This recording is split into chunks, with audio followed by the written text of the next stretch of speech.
A pleasant day to everyone. Welcome to RPH Unit 4B. For today, we'll be talking about social, political, economic, and cultural issues, almost as similar to what we have tackled last week. However, unlike Unit 4A, this one, no, Unit 4B is focused on your particular degree. Okay, so basically, I'll be talking about a historical issue or historical event, no, or an interesting event in our past that has something to do with your specific degree. This particular video is intended for BSBA HRM 12D and BSHM 22D, wherein I'll be talking about the implementation of public order through the very celebrated Claveria Decree of 1849. So for the following outcomes, no, we target to explain the reasons why the Filipinos had to adopt surnames in the 19th century, evaluate the circumstances through which the decree was implemented among the Filipinos, and deconstruct the idea that the Filipinos bearing Spanish-sounding surnames have Spanish descent. Yan. So, para ito sa ating mga business ad and hospitality management students. So, I hope you like this one. So, bago natin pag-usapan yung decree, ano nga muna yung 19th century Philippines? So, masasabi natin no na generally itong 19th century Philippines no ay peak ng Spanish colonialism. Peak in a way na ang dami nila ditong ginawang mga makabagong batas, makabagong rule of governing us, no? Na sobrang taliwas doon sa paraan ng pag-handle nila sa Pilipinas nung mga unang taon na tayo ay napasailalim nila. Okay?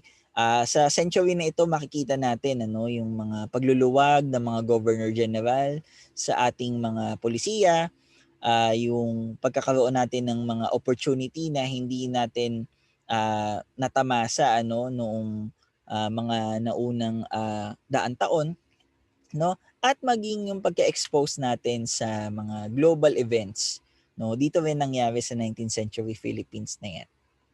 Okay? Kaya masasabi natin na to a certain extent, no, kumbaga bumawi yung mga Kastila dito sa last century. Ang isa sa mga pinakakilalang Governor General ng Pilipinas noong 19th century ay si Narciso Claveria y Zaldúa, no? Siya ay nanilbihan sa Pilipinas mula July 16, 1844 hanggang December 26, 1849. Pinanganak sa Hirona, no? Itong Governor General natin nung panahon na 'yan ay masasabi natin na isa sa mga pinaka-revolutionary dahil sa kanyang mga inimplement na kautusan. Merong dalawang malaking bagay na ina-attribute kay Claveria, no? Isa na dito yung pagbabago ng Philippine calendar at pangalawa yung pagkakaroon o pagbibigay sa mga Pilipino ng apelyido. Okay? Na arguably, ramdam pa rin natin ngayon yung epekto ng kanyang mga polisiya. So imagine, how many years yung lumipas pero we can still feel the effects of Zaldua's ordinances or policies.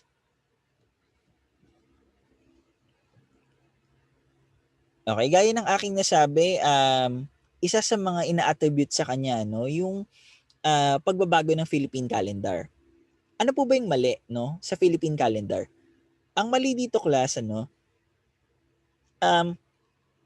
nung dumating si Pigafetta dito sa Pilipinas, aware na si Pigafetta na iba na yung date sa Pilipinas, kumpara doon sa date sa Spain.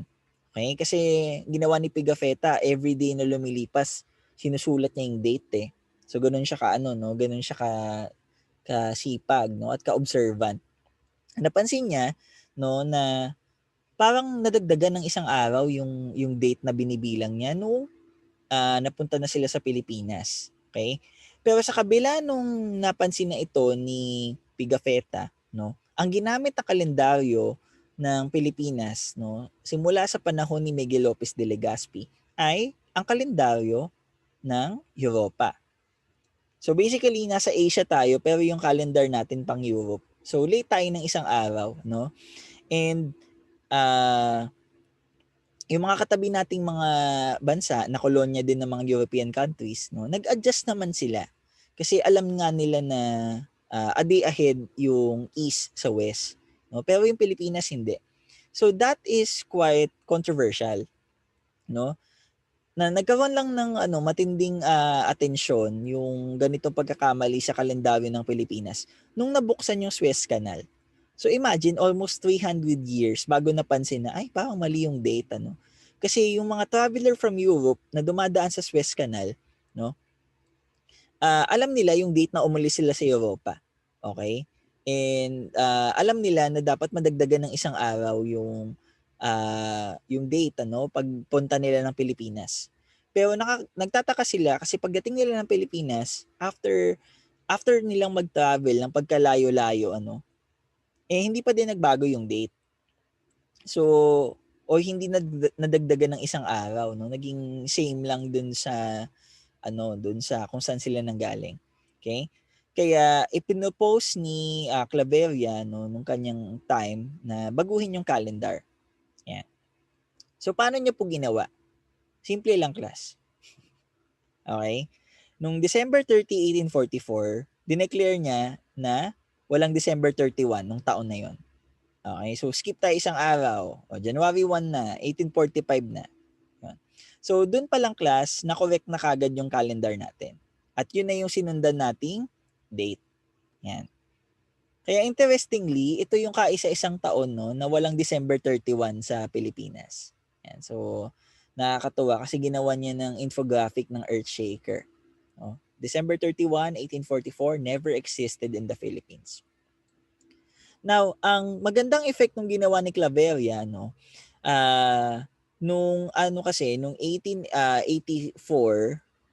hindi ako nagkakamali, ayun, nagkaroon ng the International Meridian Conference.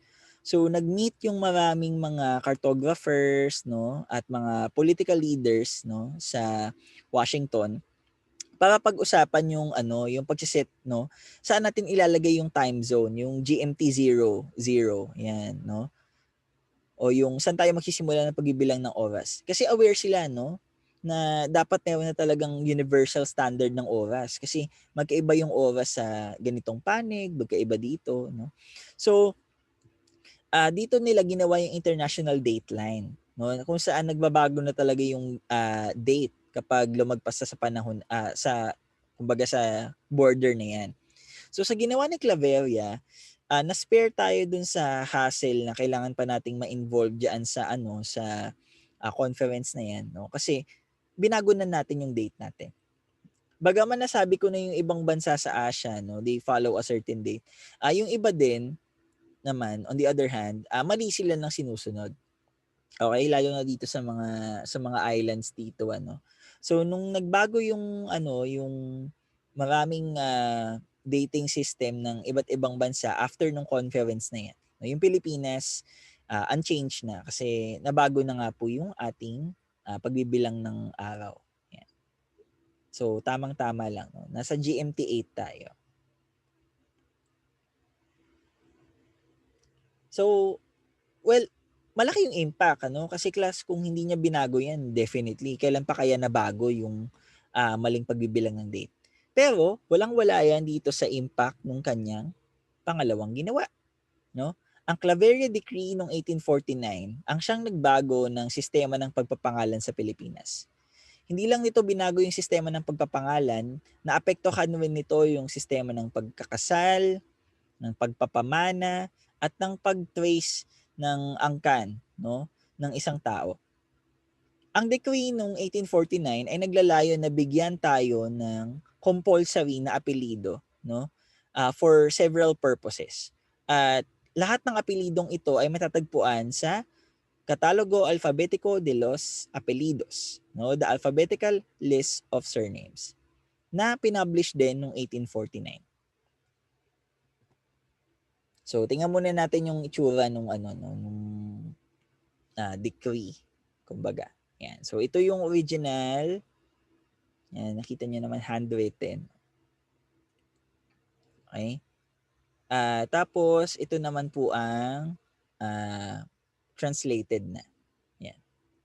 So, may makikita kayong online copy niya. Now, bakit nga ba pinasa yung batas, ano? Sir, diba, bakit kailangan tayong gawa ng batas para magkaroon tayo ng apelido? Yan. So, context muna, class. Unang-una, nung dumating yung mga Kastila dito, no, doon lang tayo nagsimulang mag-adapt ng mga Spanish names. No? Pero, sa kabila nito, nung nabinibinyagan tayo, malaya kasi no, yung pagpapangalan sa mga tao nung mga unang taon ng Spanish rule. Kumbaga, ikaw nabinyagan ka lang ng pare, ayan, pwede ka na maghanap ng pangalang pang-Kristiyano. At ang definition nila ng pangalang pang-Kristiyano ay yung pangalang relihiyoso. Halo sa santo, o di naman kaya sa isang religious item, o di naman kaya sa isang religious act. Ayan, so, doon umikot yung mga pangalan.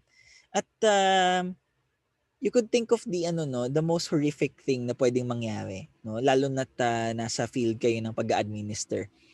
Isipin niyo na lang gaano karaming tao ang may pangalang Juan, Jose at Maria, no, nung lumipas yung ilang dekada ng Spanish rule. Ang isa pang interesting na bagay, class, no, hindi required yung apelyido. Kumbaga, naging customized na lang siya, no? Yung mga nasa upper class, na-retain nila yung mga apelyido nila, no? Yung apelyido nila halaw doon sa pangalan ng kanilang ninunong dato. So hindi talaga siya apelyido kundi ginamit nila 'yon. Bakit? Kasi tax exempted sila. So kailangan na recorded yung kanilang mga pangalan nang sa gayon hindi na sila singilin ng buwis. Pero para sa karamihan ng mga Pilipino during that time, bakit kailangan naman ng apelyido? Para saan? So maraming Pilipino ang may pare-parehong pangalan pero walang apelyido. So ano yung mga problemang na-create nito? Number 1, class, tax collection. So dahil sa sobrang daming magkakatulad na apelyido, o di naman kaya yung iba pare-pares ang pangalan walang apelyido, nahirapan yung mga tax collector mga ng buwis. Paano nalaman na nahirapan yung mga tax collector? Class, it has always been about the low tax collection. So napansin ni Claveria ang baba ng buwis na nasisingil natin. No? Ano nangyayari? No? Sir, bakit sa apelyido sinisi? Hindi ba dahil sa kurakot? Well, factor yon. At aware doon si Claveria. Pero napansin niya, no, na mahirap nang maghanap ng tax evader, ng specific na tao, no, na bibigyan mo ng tamang or na specific amount ng buwis kung pare-pare sila ng pangalan. Yung mga pangalan ng mga Pilipino na nabinyagan, bukod sa pare-parehong first name, yung mga apelyido nila magkakamuka. No? Kasi yung mga iba na pumili magkaroon ng apelyido, halimbawa, De La Cruz, De Los Santos, Santos, Reyes, Cruz, 'di ba? De La Cruz. So yung apelyido na yun, class, yun yung paulit-ulit na ginagamit, no? Meron naman mga exception kagaya ng San Jose, Santa Maria, 'di ba?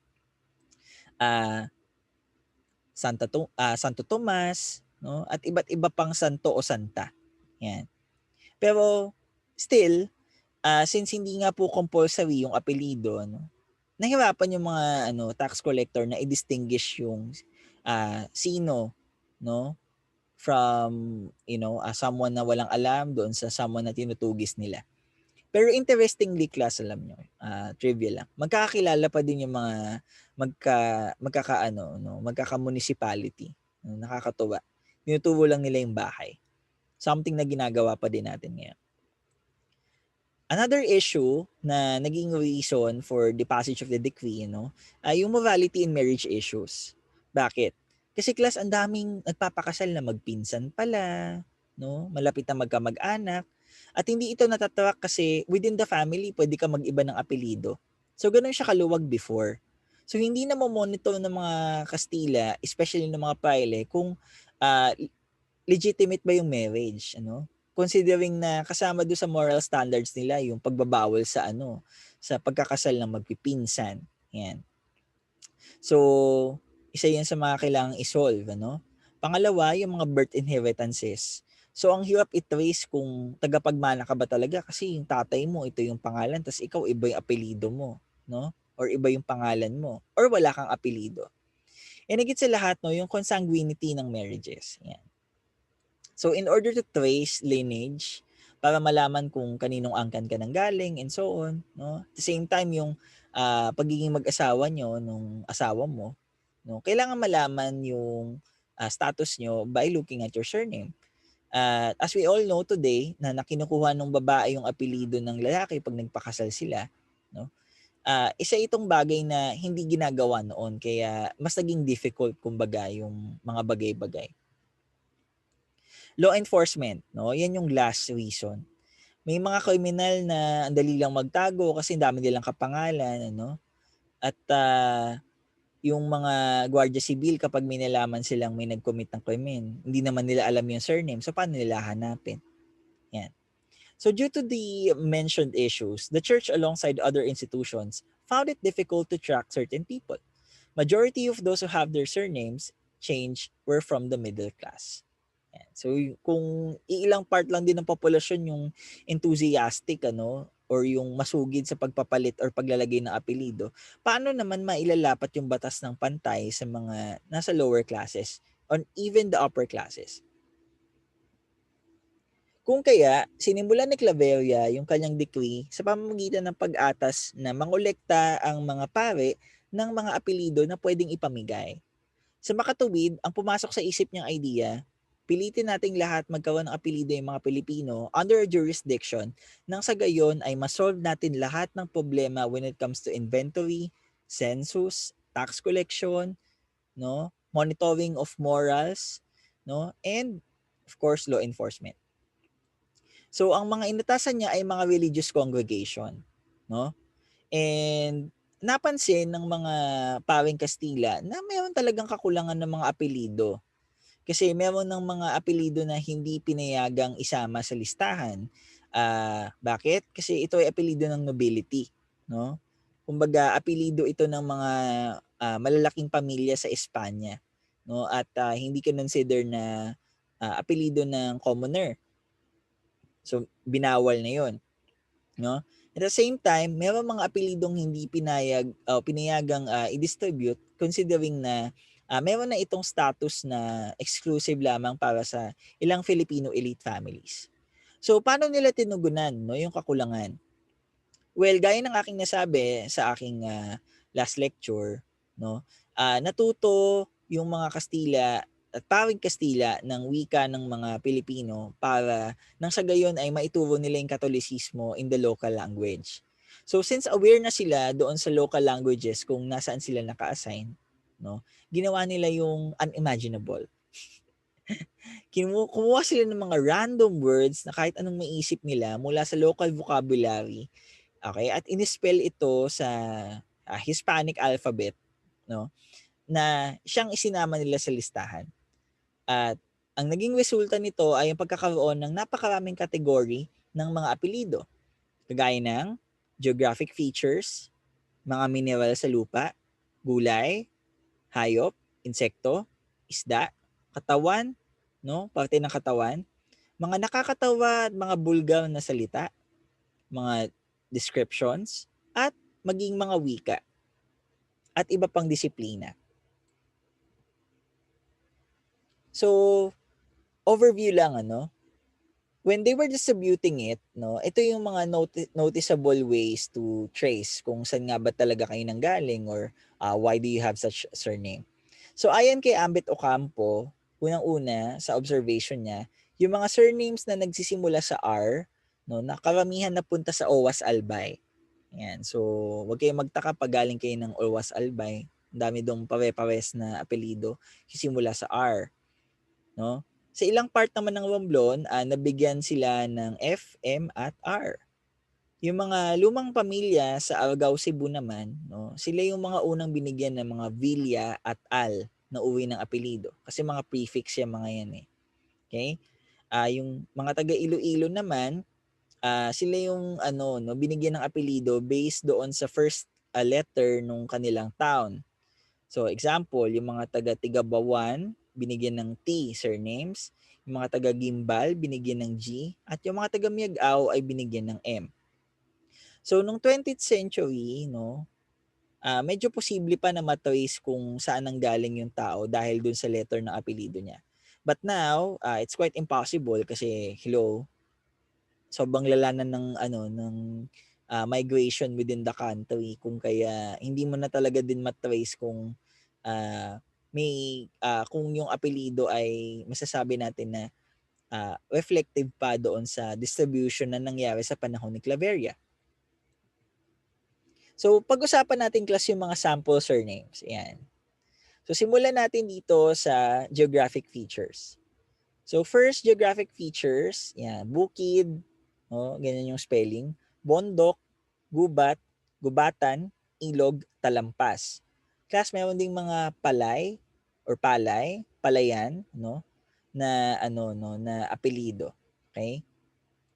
Minerals. Yan. So, yung mga apelyido, binigyan sila ng pilak, ginto, tumbaga. Tumbaga is copper. Yan. So, local term na yan. Vegetables. Yan. So, ilan lang ito sa mga gulay. Kamote, kalabasa, balatong, hebetsuelas, pichay, pechay, at malunggay. And meron po mga racial descriptions, Negre, Negrilla, Negrete, Negrillo, Negrito, and Negros.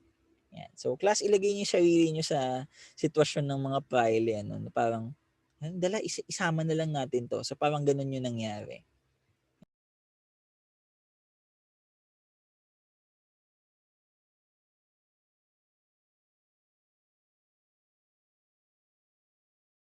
Ayan. So, merong mga descriptions na racial, like Negre, Negrilla, Negrete, Negrillo, Negrito, at Negros. Yan. So, all referring to dark-skinned people. So, kung sa palagay nyo, ito ay produkto ng mga pile na bigla na lang naipit sa sitwasyon na, wala na akong maisip, sige, isama na lang natin yan. Tingnan nyo pa yung mga susunod pang apelido. So, sa animal and insects, ayan, pabo, paharo, bokbok o bukbok, bulik, lapu-lapu, hito, baboy, baka. Ayan. So, kawawa naman yung nabigyan ng baboy, Body parts. Ayan, kumapit kayo. Balbon, balbas, mga descriptions ng body forms, bayag, pantog, puso, poki, alam niyo na yan, at ngipin. Meron din pong mga nakatatawa na o di kaya mga sobrang balahurang termino, bangkay, tanga, gago, kupal, maitim, malibog, ungas, tae, unggoy, otong, dilang baka, muta, kulangot, at gahasa. Nariyan din po yung mga adjectives na mistulang mga kalye sa Teacher's Village. Kagaya ng makahiya, mainit, maitim, mailap, malapot, malaki, malati, malupit, kipot, makipot, kiskisan, tohogan. Nariyan din po yung mga traits, yung mga katangian. Karunungan, karamihan, kahabagan, kalinaw, makapal, gatpulintan, di mayuga, di magiba, di matulak. Yan. So yung gatpulintan class, pwede rin po siyang or halaw din siya dun sa pangalan ng ninuno nila. So may term na gat. So gat means, nobleman. Yan. Ethnicities, ayan, sinama rin nila, Iloco, Pilipino, meron din mga apelidong kasaysayan, ganyan. Local term. Okay? Yung aglipay, ang aglipay ay Ilocano term, to play with lipay seeds. So nandiyan yung aglipay, kupag, bagkat, Then meron din tayong mga religious terms na Paskwa, Pasko, Navidad, Natividad, Aguinaldo, Quaresma, Ceniza, Sacristan, and Sacramento. Nariyan din naman po yung mga Romanized Chinese, no? Ito yung mga apelyido ng mga Chinese na nagpabinyag at tinake nila yung advantage na baguhin yung surname nila into Christianized version. No? So either binaliktad nila, iniba na yung spelling and so on. So while some of these surnames are considered exclusive, may mga ilan din sa kanila na nakapasok doon sa katalogo. No? Halimbawa ay ang Tuason or Tuazon, no? Suntuwa yan, Chua, Chua, Kuangko, Kowangko, Yuchenko, Yuchenko, Ongpin, Dison. Okay? So class ito mga may on ano yan, yung order ng birth no sa Chinese family patterns. So nalimutan ko lang yung order pero yung mga on na yan kung pang ilan. Yan. Dison, Sison, Goson, Lacson. No, maski yung apelidong Kaktiong, Tihangki, at Pempenko. So these are Romanized Chinese surnames. All right? So yung mga yan ay nasama din sa katalogo. Though may mga iba diyan na wala, no? So nagbigay lang ako ng sample. We also have the native elite, no? Ito yung exclusive kumbaga no sa ilang mga pamilya, particularly sa Pampanga. So nariyan yung Lacandula, Macapagal, Macabulos. Yan. Kung hindi ako nagkakamali, pati Pangilinan kasama din sila. Random terms naman, no? May mga siningit na lang talaga sila no na hindi natin maintindihan kung bakit nariyan. So yan, merong aray, ari, ari-arian, ayengyeng, at ayingying. So paano nila i-distribute ang mga surnames, sir, no? So una, binigyan ng mga assignment yung mga pare, no? Yung mga religious orders, binigyan sila ng specific na area or location. So number 1, yung mga Hiswita. So sa kanila inassign ng Surigao, Zamboanga, Davao, and Cotabato. Yung mga Franciscans naman, inassign sa kanila ang Quezon, Aurora, Samar, Leyte, at Bulacan. Ang mga Augustinian binigyan ng Batangas, Pampanga, Iloilo, Cebu, Capiz, Antique, Aklan, at Ilocos. Ang mga Dominicano ay pinadala sa Batanes, Cagayan, Pangasinan, Tarlac, Bataan, at Zambales. At ang mga Recollect naman ay pinadistribute sa Bohol, Cavite, Siquijor, at Dumaguete. So, paano po yung naging proseso ng distribution? So, syempre, yan na, designated na, diba? Now, wala pang photocopy during that time, no? Hindi ako nagkakamali, yung printing technology non-existent pa. So, handwritten pa yung mga bagay-bagay. Now, surnames, no, in the same letters were allocated first. Yan. So, yung pagbibigay nila ng apelido, usually kikitaan mo ng pattern yun. More likely nagsimula silang mag-distribute sa mga capital towns. Kaya yung mga apelidong nabigay doon, nag-start sa letter A. Yan. Tapos sa mga coastal town, no, habang papunta sila sa mga malapit sa baybayin, yan, yun nabigyan ng B at C. Kasi yun yung malapit sa capital towns. Yung mga nasa innerland, no, yun yung mga nabigyan ng mga nasa M banda. Okay? Gaya ng aking nabanggit, may mga iba naman na ang discarded ng pag-distribute ay kung ano yung first letter nung bayan nila.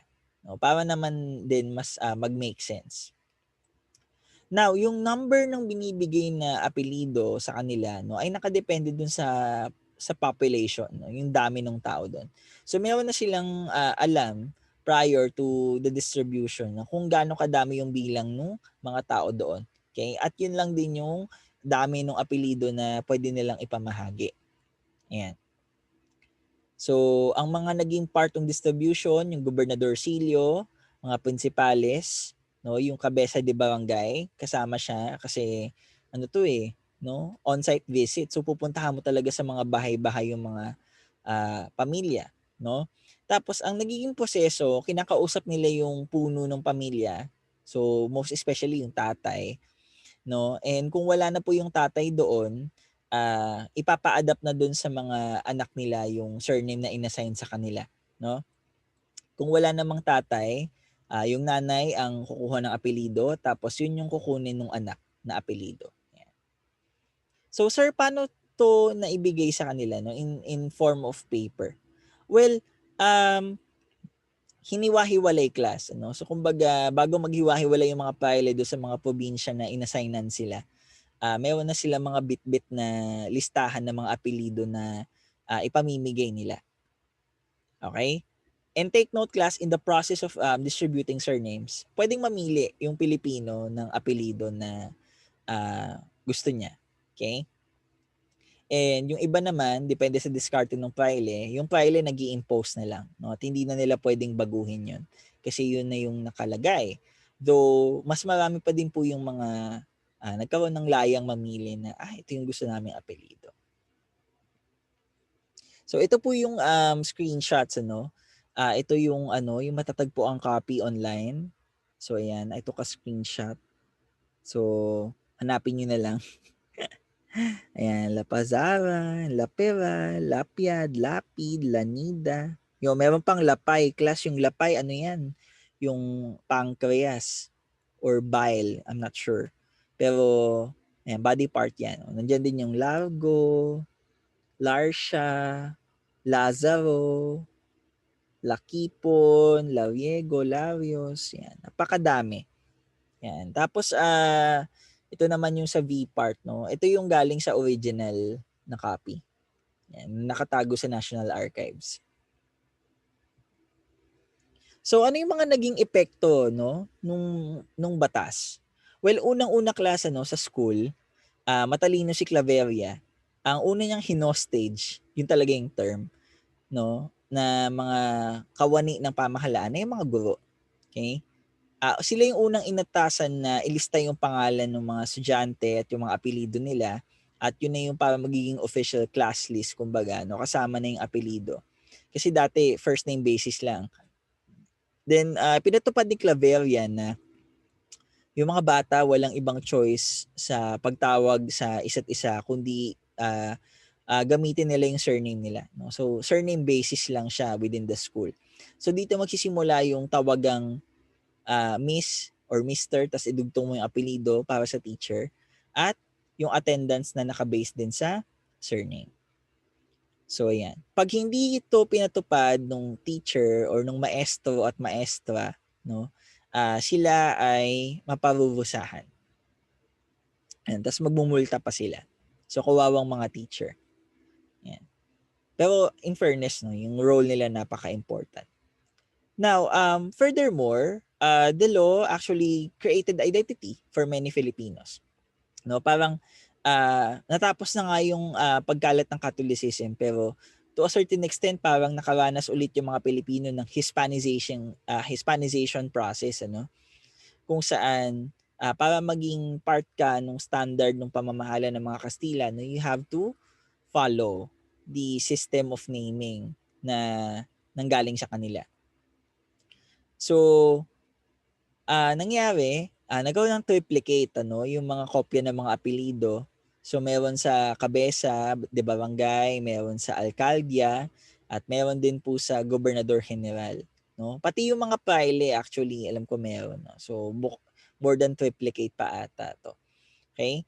At namamonitor nila dito yung mga tao kasi you cannot change. You cannot change the surname. No? So, hindi ka na pwedeng magpalit. At nagsilbi na rin siyang general registration sa bawat locality. Okay? Kumbaga parang nagka-census ka na instantly. Ano? Inabutan mo lang na apelyido tapos nilista mo na yung pangalan nila. Now, maganda din yung implementation ng batas, ano? Kasi meron talagang kaparusahan sa mga lalabag. Okay? So, unchangeable sila. At pag na-trace ng pamahalaan na nagpalit ka ng surname, ano, pwede kang makulong. At lalo kang madidiin kapag napatunayan na guilty ka. So, ayun. So, bukod sa pagkakakulong, meron pang multa. Yan. So, ang nangyari, class, as expected, gumanda yung collection ng taxes. no, na-trace na nila kung sino yung mga evader, kung sino yung mga may kulang na naibigay, ano, na buwis, no, sa mga authorities, no. At sa part naman ng simbahan, natuwa sila kasi parang ano to, moral victory, no. Na-prevent na nila yung kasalan ng magpipinsan, ng mga second cousin na hindi nila alam na magkamag-anak sila, no. Kasi class, no, kahit second cousin, sobrang vulgar nung time na yun yung idea ng pagpapakasal if you're from the same family. So, talagang ekis. Okay? Hindi tayo kagaya ng ilang western civilizations, ano, kung saan in order to retain their elite blood, no, they marry within each other, no. Tayo hindi talaga. Sobrang tabu ng ganong klaseng konsepto. So, to end our discussion, let us answer these very important questions na pwedeng pumasok sa inyong isipan, ano, after listening to this lecture. Number one, were non-Spanish surnames were given to lower classes? Class, that's a false claim. Maling-mali yan. No? Isa sa mga kalituhan ukol sa Narciso Claveria Decree of 1849, ano, ay yung ibinigay na apelido ay para lamang sa mahihirap. No class, no? Middle class, upper class, yung iba sa kanila, no? They also participated in the distribution of surnames. So, hindi natin masasabi na may prejudice sa pamimigay ng apelido kasi to begin with, 'di ba, nabanggit ko nga pwedeng silang mamili. Okay? Para naman sa mga pile, pantay-pantay lang yung mga apelyido na yan, ano? Kahit yung iba parang mema na lang sila, no? May maisip silang maisulat, ano? Pero ayun nga, as people were allowed to choose their surnames, para do sa magtatanong o do sa ano, sa gustong mamili, ano? I think that debunks the idea na ano, na may prejudice in terms of klase sa pamimigay ng apelyido. Sadyang ang dami lang talagang Pilipinong walang apelyido. Alright? So, hindi lang upper class, ano? Hindi lang lower class. So, middle class and some upper classmen were also part of the program. Second, so sir, meron ba akong Spanish blood kung Spanish sounding yung surname ko? O halimbawa yung sa akin, Conciliado, 'di ba? Class, the answer is not quite, no? Unang-una, demographically, sobrang kaunti lang ng mga Kastila sa Pilipinas doon sa loob ng 300 years na sakop nila tayo, 'di ba? Hindi na surprise kayo. Yes po. Kung di ako nagkakamali, nasa thousands lang sila. Hindi man lang sila umabot ng 1,000,000 dito, no? At on the other hand, yung mga Pilipino nasa 8 million na tayo nung 18th century, kung di ako nagkakamali. So, may isa akong nabasang aklat, hindi ako nagkakamali, ang bilang niya sa mga Kastila all throughout the stay, ano, nasa 15,000 lang or baka 5,000 nga yun. So, I cannot really claim to be so sure right now, but I will try to reread the book. Yan. Basta ang bottom line, napakakaunti lang po ng mga Kastila. And kung titignan natin yung distribution nila sa bawat pueblo, no, doon pa lang malinaw na kaunti lang sila. Kasama pa yung praile. Class, 'di ba? Legally bawal magkaanak yung praile. So, bakit mo ipapamana yung apelyido ng praile doon sa bata? If ever na may naanakan yung praile na babae, no? So, yan. Then nung 2001, no, may isang European body na nag-aral ng genetic composition ng mga Pilipino, no, at dito nagkaalaman na 95% ng ating populasyon ay Austronesian, meaning native tayo, no? Hindi po tayo Malay race, wala pong Malay blood na tinatawag. Ito po ay Austronesian or Malayo-Austronesian, no? Ito yung ancestry na pinanggalingan natin. At batay din sa study, 3.6% lang ng ating kabuang populasyon ang meron pong bloodline na European. Habang yung natitirang percentage ay others. So sir, sino po yung 3.6% na yan? Class, malamang ito yung mga mayayaman karamihan, no? Ito yung mga kilalang-kilala nating apelido ngayon, no, in terms of businesses na hindi Chinese. Yan. Example dito yung mga Barreto, Lazuriaga, ano pa ba?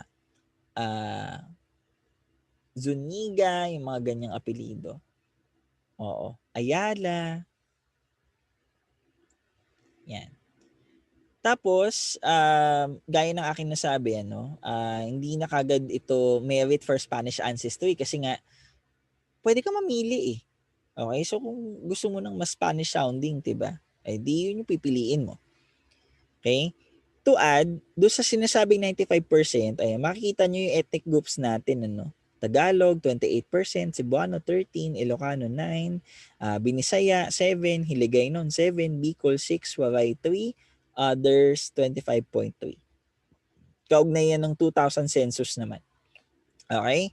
So, kalimutan na yung mga claim na tayo ay may Spanish blood.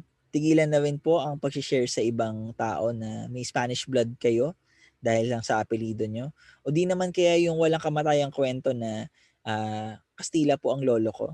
Okay? Class, marami sa atin ay 95% native. Yan.